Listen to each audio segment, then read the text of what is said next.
today, sir. We are group 4. We are about to report chapter 5, part 1, 2, and 3. Chapter 1, Right. Meaning of right. Originally, right means straight, not crooked or just distorted. If this definition is applied to human actions, a right action is that which is in line with the norms of morality. Actions that are not straight or not in line with the norms of morality are wrong, meaning not straight but crooked and distorted. Objectively, right means that ought to be equitable, reasonable, just, or something which is due to others. Applied in ethics, right means the object of justice. Judicially, rights are attached to persons, either human persons or persons created through fiction of law like firms, institutions, among others. The elements of rights. Rights has 4 elements according to moralists, namely subject, object, title, and term. Subject of a right refers to a person who is vested with the moral power to do.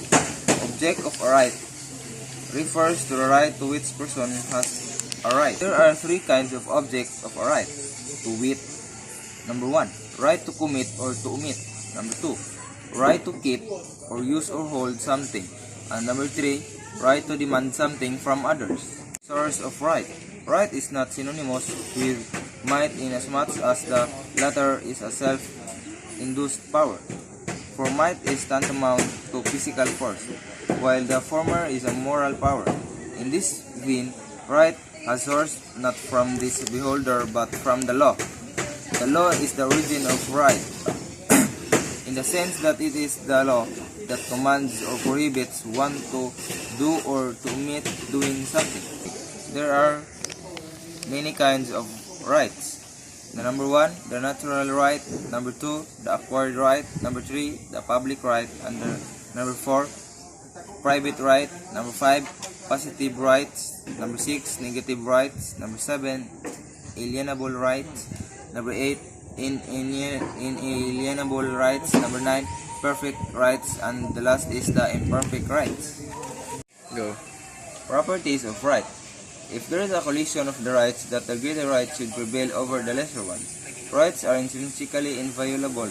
If the rights of a certain person is violated, the person can use physical force in defense of it or in enforcing it. Moralist provides 4 reasons to justify the use of violence in defense of rights. Play. Number 1. The intention of the defendant should be geared only towards the protection or vindication of the right. Number 2. There is other way of defending the right. Number 3. Evidence should be used only in times of aggression. And the last is number 4. The right to be defended is primordially important, like purity, life, dignity, freedom, among others. Chapter 2, Duties. Meaning of duty. Subjectively, duty means the moral obligation of a person. As a moral obligation, duty binds the will or it is laid on the will sense, just like correlative right duty originates from law. There are kinds of duty. Generally, there are 6 kinds of duty.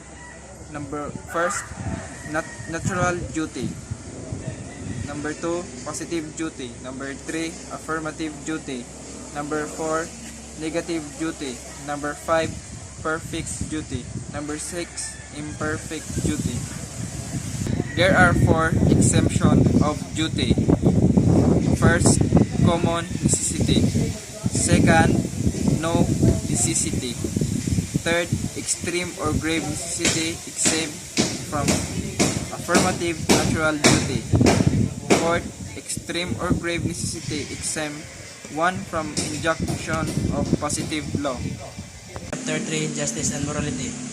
Equality is not justice. Justice does not mean everybody should be equal in all opportunities, concern, and undertaking in life. Human being can never be equal in all aspects. The enactment of innumerable laws somehow impedes people to savor that taste of equality. For example, the belief that individuals should be free to control their own life versus the belief that individuals should be required to sacrifice to make things better for society. Philippine criminal justice using Caputo's concept of reputation. The elements are as follows. 1. The accused. In the 1897 Philippine Constitution, specifically in the Bill of Rights, it says that it is one of the constitutional rights of the accused to be presumed innocent until proven guilty beyond reasonable doubt. Under the law, the accused is a person who is charged with an offense, be it crime, a felony, or an infraction law. The lawyers. Shakespeare is one of his famous quotes exclaimed, "The first thing we do, let's kill all lawyers." Since to as quoted by Leonard de Vera, LBP, Law Journal and Magazine, Volume 14, number 1. In his notable line of defense, he maintains Shakespeare never advocated that lawyers be killed.